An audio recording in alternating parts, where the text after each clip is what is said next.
Hey guys, welcome back to Patriot Corner. My name is Remington, and today we're going to be talking about a very historic firearm and one of my favorite of all time pistols. Before we get into that, go ahead and hit the like and subscribe button, and don't forget about that notification bell. That way you can see upcoming content when I put it out. So today we are going to be talking about the 1911. It's a very special gun and a very amazing gun. So to start us off a little bit, the 1911 was produced by John Moses Browning in collaboration with Colt. And there was a few prior models like the 1900, 1905, 1907, but they finally ended up making this gun, in my opinion, perfect with the 1911. The reason it's called the 1911 is because it was created and produced in 1911 for the military, actually the cavalry. And it's an amazing firearm. It actually stayed in military use for the United States clear up to 1984 until the Beretta took over. So it is a phenomenal gun, and it has gained a lot of traction in the civilian realm, and there are gun makers still producing hellacious products today. So, let's first start talking about the calibers. Now, the original caliber of the 1911 is the 45 ACP, which basically means the automatic Colt pistol caliber.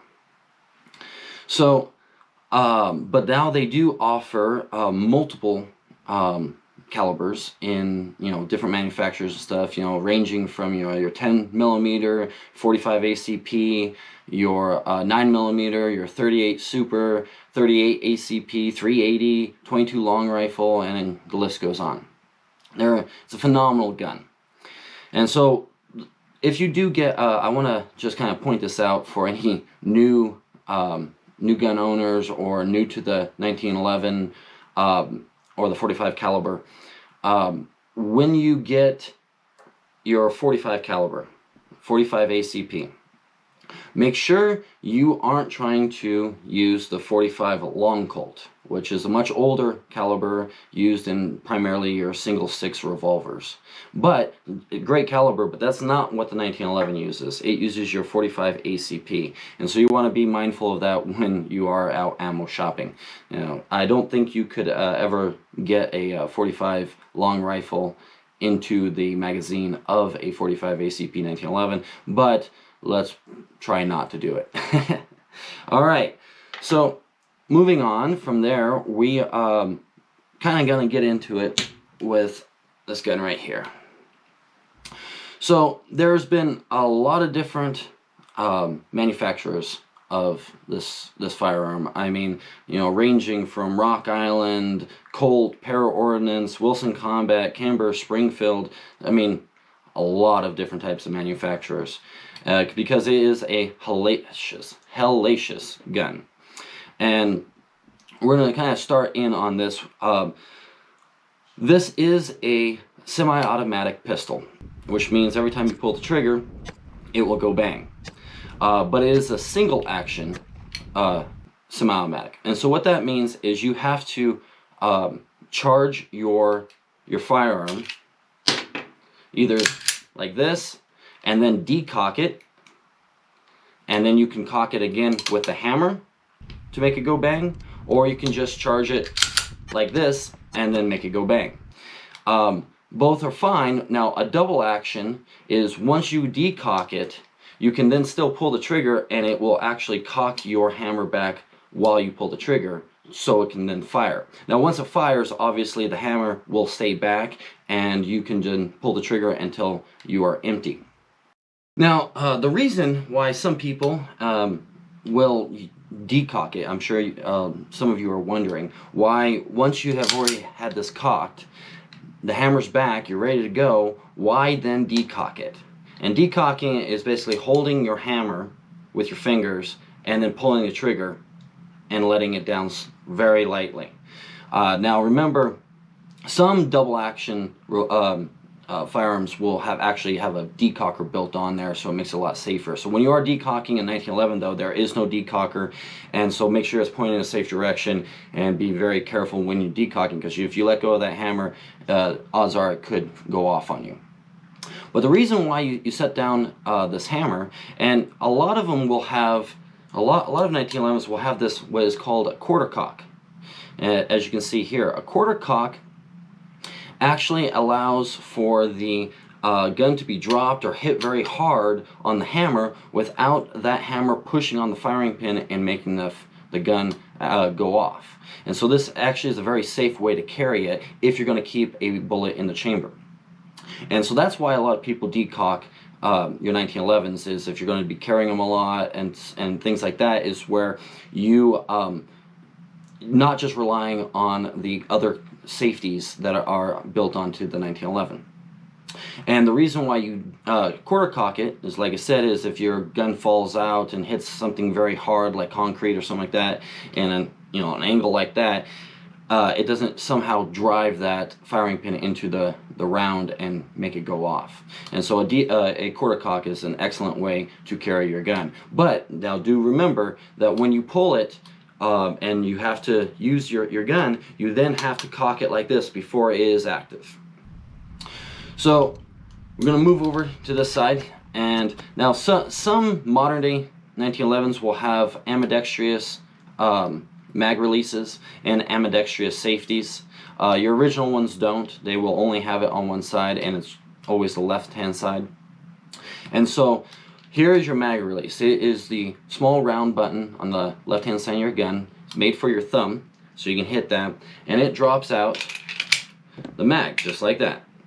Now, depending on how old the 1911 is and who manufactures it, you may have to actually, once you hit it, pull the magazine out, or some will kick it out like that, so it's a faster reload. That kind of depends on your model and who you got it from, what manufacturer. So you're typically on your magazines here. Typically they are single stack magazines. Now what a single stack magazine means is your bullets, when placed into the magazine, sit straight up on top of each other, all the way down. So they stack on top of each other. Now there are some models out there, I think Para Ordnance makes one, and Wilson Combat, there's a few others I'm sure, that will make a double stack magazine. And that's more like what your Glocks would be, or some Berettas, a lot of other guns will have your double stack aspect. Well, a double stack is when the bullets sit like this. They will actually sit in your magazine corked like that, and that way you can have more rounds in a magazine. I think the first capacity of the 1911 was 7 rounds and 1 in the chamber. Later they came out with 8 round magazines, 1 in the chamber. Now they have magazines, 10, 12, 14, all the way up. I mean, granted, the longer you get in your capacity of your magazine, the longer it's going to stick out of your gun like that. It's not going to fit clear up inside unless it is like a 7 or an 8 shot. And that's if you're using a full size 1911 like this one. This one is a 5-inch 1911. They do make smaller 1911s, 4 1/4, 3 1/2, 3, and they do make, I believe, one size larger in this, which is called a long slide 1911, which is a 6-inch. And what we're talking about when we are talking about inches, we're not talking about the entire gun here. We're talking about the barrel length. And so this barrel is a 5-inch long barrel, and then like a 4 1/4 would be a 4-inch, 4 1/4 inch long barrel, or a 6-inch long barrel, and so forth. And so on your 5 inches, I believe your 4 1/4 and up, you have a relatively the same size handle, which allows you to have the same type of magazine or magazine capacity. Now, not all 1911 magazines will fit all 1911s. Some do kind of have a proprietary mag, and so you do want to be a little cautious with that. And they won't sit in your mag real well, and they could fall out or drop out or not feed properly. So yeah, there's a lot of different types of capacity of magazines, makers of magazines, and different actual types of magazines, you know, like the double stack and the single stack. So you got to know what 1911 you have to know if you need to get a single stack or a double stack. It's pretty easy to tell. Usually double stacks are plastic and much wider, much bigger. And that's what will happen also if you have a double stack 1911 is the handle, the grip, will actually be much fatter because you're sitting a 45 casing next to each other instead of up and down, so it makes it much wider. So something else that you might be noticing on the bottom of your firearm where you insert your magazine, your mag ramps, you might notice, depending on the type of 1911 you have, that there's a little V kind of cut in. Or there is the original type where it's just a flat bottom. And what the V is made for is so it's a faster a faster way to catch your slide ramp and get your magazine in there for a quicker reload. And that's all there is for it. You know, you'll see it a lot more on competition 1911s. A lot of companies are now putting them on because it just makes the object of loading your gun that much easier and that much quicker. So that's what that is for. Okay, so moving on from there, let's go over to your safeties. So what's really cool about the 1911 is there are two safeties on this gun, and that's without, you know, doing the decocking aspect like we talked about earlier. So you're usually on your original 1911, your safety will only be on the left-hand side, but a lot of modern day ones will have ambidextrous safeties. Now what this safety is just like any standard pistol safety, is you flip it upwards, you're on safe, and you flip it down and you're off safe. Now you're ready to fire. But what is interesting about a 1911 is it actually is one of the few firearms, and I believe it was the original firearm to come up with this, is the grip safety. And now what this grip safety is actually a little fun fact is this was created for the cavalry, and cavalry wanted to have an additional safety so when they were riding the horse it was easier to use and fire. But the grip safety is when it is cocked like this, even if this your standard side lever safety is off, the gun can't fire until you actually compress this by having your hand on the pistol grip. So you have to actually compress this before the gun will fire. So that's I enjoy that aspect of the 1911 a lot. It kind of makes it a little bit safer and more reliable in the thought process of not, you know, accidentally discharging your firearm. And what's cool about it is it's just very natural. Is once you grab the pistol grip, you automatically press that in, don't have to think about it, and it's there and you're ready to go. Now another thing you'll notice about the 1911 is it's a large pistol and very heavy pistol. It's almost completely made out of steel. Now there are some bad things to this. You know, it's hard to carry this gun because it is so bulky and heavy.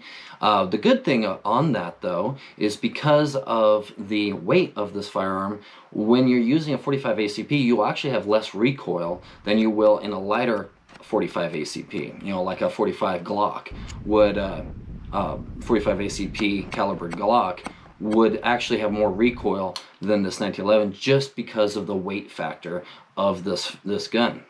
And so that is very nice, and the angle of the pistol grip actually lets it sit very comfortably in your hand to allow for the heavier rolling back of recoil and the faster acquisition of your second shot. Now there's a lot of other firearms that have adopted the pistol grip angle and are very similar to the 1911, like the Browning High Power. Is a 9mm and is not considered a 1911, but I mean, in all intents and purposes, it is. I mean, it functions almost identical to a 1911. It even has the same grip angle and everything. And then, of course, you have, you know, like the Ruger 2245. You know, it's Now it's a 22 long rifle, but it's incorporating, as you can see, the same angle grip of your 1911, which is a great gun for cheap practice for your 1911, where you can shoot 22 long rifle instead of 45 ACP, which are a lot more expensive. Now, moving down to your grips in here, most grips on most 1911s are completely interchangeable. You can take them out. Usually just used as an Allen wrench. There's other ones that you might have to have a different type of tool, but you can actually replace these grips with anything you would like, as long as it's a 1911 grip. And they just go on the flat part here. They don't actually wrap totally around. So you can kind of put in whatever you want, wood or plastic, synthetic, whatever you want to do. And so that makes it kind of fun to be able to interchange things and kind of make the gun more your own. Now, a 1911 has what is called a slide stop, and most semi-automatics today do have a slide stop. What a slide stop is when your magazine is empty and the bolt or the slide moves backwards after your last shot, it actually sticks open. Once it sticks open like this, that is letting you know that you can't fire anymore because there's no more rounds in the chamber. Well, when that happens, you can pull out your magazine, throw in a fresh magazine, and now you're ready to go. And there is a little lever on this side, on the left-hand side of your gun. Right here, you pull this down, and I can't do it with the empty mag in it, but you pull this down, and it sends automatically your slide forward. So now you are already cocked and ready to go for your next shooting session. Yeah, there's another way to do it as well, is you can also just pull the slide back that's already here and let it go, and that will also cock it. So you can use either one, but this makes it handy for a one-handed charging session. Okay, on a quick note, you can actually use this lever when you are sliding back to push up on it so you can catch your slide without your gun being empty or without having the magazine in it. This might make it a little easier to clean or to adjust sights or whatever you want to do with your gun, or if you're on a range and they just make you have it open like this to show that it's not loaded. That's all a really easy way to do it on that without having to have an empty magazine to make it fully locked back. Another thing on this hammer is the original hammer was more of a straight like lever hammer, and recently they have started using these more oblonged, like circle-looking hammer, and that's just more of an age difference. You know, that people have over the years have tried to make the 1911 look a little bit more modern, a little bit nicer, a little bit cooler. You know, same thing happened with the trigger. Instead of having just a regular stick-down trigger, they started encompassing a full trigger on this. And some of that will help with ergonomics on shooting and trigger pull. And some 1911s will actually even have adjustable triggers to lighten up your trigger pull and things like that. But again, these are just other features that they have brought out throughout time to kind of more modernize the 1911. So moving down to your sights here. You know, you have your standard front post sight and a backwards V sight, or your back sight would be a V sight, where you just put your standard post in the middle of your back V, and you, depending on how it's sighted in, if you can sight in your 1911, it's either, you know, you cover your target with your front post as long as it's level inside your V, and then you shoot, or you put your target just over the top of your post, and that all depends on your firearm. Now there are a lot of types of sights, and I believe most 1911s, especially modern day 1911s, you can actually take all your iron sights off or adjust your iron sights so you can sight them in. And you know, there's a lot of types of sights out there. You know, there's a very wide open V, what they call a gunfighter V, which is not great for very accurate shots, but really works for fast acquisition for closer range shooting. you have competition, back V's. You have there's so many types of sights you can go for. There's also holographic sights that actually pull in the sunlight and kind of glow, if you would, so you can see the sight and find your post or your back dots faster, so faster acquisition. It might be two different colors on the back, and then one color on the back and a different color on the front, so you can distinguish the two, or just one on the front. There's also night sights which have tritium in them, which actually get charged by the sun, and then at night they glow in the dark, and so that way you can find your sights correctly. Maybe if you're in a bad situation or a defensive situation at night, you can find your sights and use them during a pretty low light or pitch black scenario.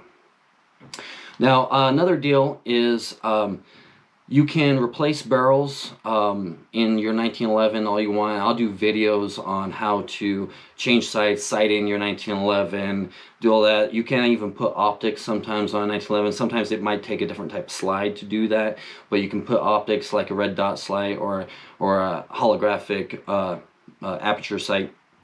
But you can also replace barrels and or buy 1911s that already have what they call a threaded barrel, and a threaded barrel will actually extend past your slide a little bit, and it actually has threads on it. And what that is for is to put another muzzle brake or a type of flash hider on it, or a suppressor of some sort, so you can quiet your weapon down.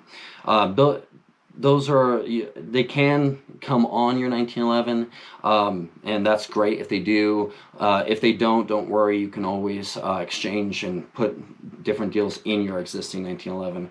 It makes it very easy to work with, and that's another reason I really enjoy this firearm. Well, I think that pretty much does it for the 1911, and I hope you enjoyed some of this information. I hope you learned something, and if you did, please hit that like and subscribe button. Don't forget about the notification bell, and I hope to see you next time, and we can go from here. I think next time I will be doing a episode on Glocks, so stay tuned for one of those. All right, great, thank you.